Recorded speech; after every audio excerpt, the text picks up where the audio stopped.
நாங்கள் ஆட்சிக்கு வந்தால் நீட்டு விலக்குன்றது சாத்தியமில்லைன்னு எங்களுக்கு தெரியும்.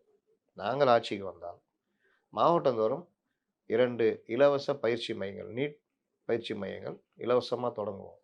முதல் தடவை +2 பாஸ் பண்றவங்களுக்கு இலவச பயிற்சி குடுப்போம்.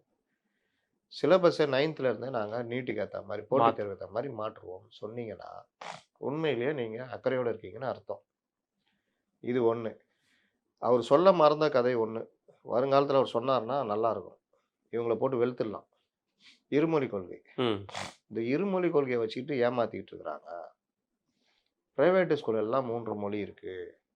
கவர்ன்மென்ட் எய்டட் ஸ்கூல்ல படிக்கிற பசங்களுக்கு 3வது மொழி கத்துக்கிறத தடுக்குறாங்க. இருமொழி கொள்கைன்றத வரட்டு இத வச்சுக்கிட்டு, இந்த மொழிய வச்சு அரசியல் பண்றாங்க. 3வது மொழி எங்களுடைய வீட்டு பிள்ளைகள் ஏன் கத்துக்க கூடாது? அத டச் பண்ணணும்னு நினைக்கிறீங்களா நீங்க? பண்ண மாட்டாங்க. வாய்ப்பு ஆனா இல்ல. பண்ணா நல்லாருக்கும். கொஞ்சம் விரிவா அதுக்கான இத எடுத்துட்டு, விரிவா வச்சு அடிக்கணும். அடிச்சதோட விடக்கூடாது. அடிச்ச உடனே இவங்க ஆரம்பிப்பாங்க. ஆமா. நாங்க வந்து பார்த்தீங்களா? பாஜக விடின்னு பிடிஎம். சொன்னோமா, இந்தி ஆதரவுன்னு.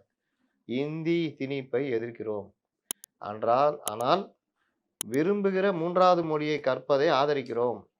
அது இந்தியா இருக்கட்டும், மலையாளமா இருக்கட்டும், தெலுங்கா ஏதோ ஒரு இருக்கட்டும். மொழி. 3வது மொழி கத்துக்கிறத தடுக்கிறதுக்கு நீ யாரு? அப்படின்ற கோஷத்த தாவேகா கையில எடுத்துச்சுன்னா, உண்மையிலேயே மாற்றத்த ஏதோ விரும்புறாங்கன்னு அர்த்தம். இல்லாட்டி வழக்கமான திராவிட கட்சிகள்ல 10ஓட 11 அத்தோட இது ஒண்ணுன்னு முடிவு பண்ணலாம்.